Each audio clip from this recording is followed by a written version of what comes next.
పల్నాడు జిల్లాలో పోలీసులు విస్తృతంగా కార్డెనో సెర్చ్ ఆపరేషన్ నిర్వహించారు. జంగమహేశ్వరపురం గ్రామంలో గురజాల సబ్ డివిజన్ పోలీసులు ఈ తనిఖీలు చేపట్టారు. డీఎస్పీ మహేశ్వరరావు పర్యవేక్షణలో శాంతి భద్రతల పరిరక్షణ కోసం ఈ చర్యలు తీసుకున్నారు. రౌడీ షీటర్లు, పాత కేసుల నిందితులపై ప్రత్యేక నిఘా ఉంచి ఇళ్లలో, పరిసర ప్రాంతాల్లో తనిఖీలు నిర్వహించారు. ఈ సందర్భంగా సరైన పత్రాలు లేని 23 ద్విచక్ర వాహనాలు, 4 ఆటోలు స్వాధీనం చేసుకున్నారు. అలాగే గడ్డపారలు, గొడ్డళ్లు, కొడవళ్లను కూడా పోలీసులు సీజ్ చేశారు. ప్రజలతో సమావేశం నిర్వహించి హెల్మెట్ వినియోగం, మద్యం సేవించి డ్రైవింగ్ చేయకూడదని అవగాహన కల్పించారు. గ్రామంలో శాంతిభద్రతలకు భంగం కలిగిస్తే కఠిన చర్యలు తీసుకుంటామని పోలీసులు హెచ్చరించారు. మరియు ఎస్పీ గారి ఇన్స్ట్రక్షన్ ప్రకారం ఈరోజు విలేజ్లో కార్డినెన్స్ సెర్చ్ వర్క్ కండక్ట్ చేశాము.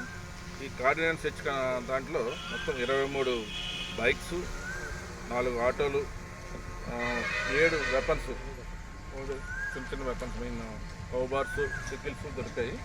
వీటిలన్నింటినీ సీజ్ చేసాము. తర్వాత వెహికల్స్ అన్నింటినీ కూడా వెరిఫై చేస్తాం ఎంతవరకు జెన్యూన్ అనేది. చాలా వెహికల్స్కి రికార్డ్స్ ఉండటం లేదు.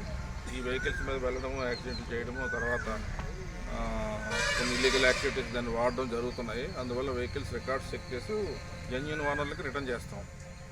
అలాగే విలేజెస్లో ఎన్ని ఇల్లీగల్ యారక్ కానీ, గాంజా కానీ ఇటువంటివి ఏమైనా ఉంటాయని కూడా చెక్ చేసాం.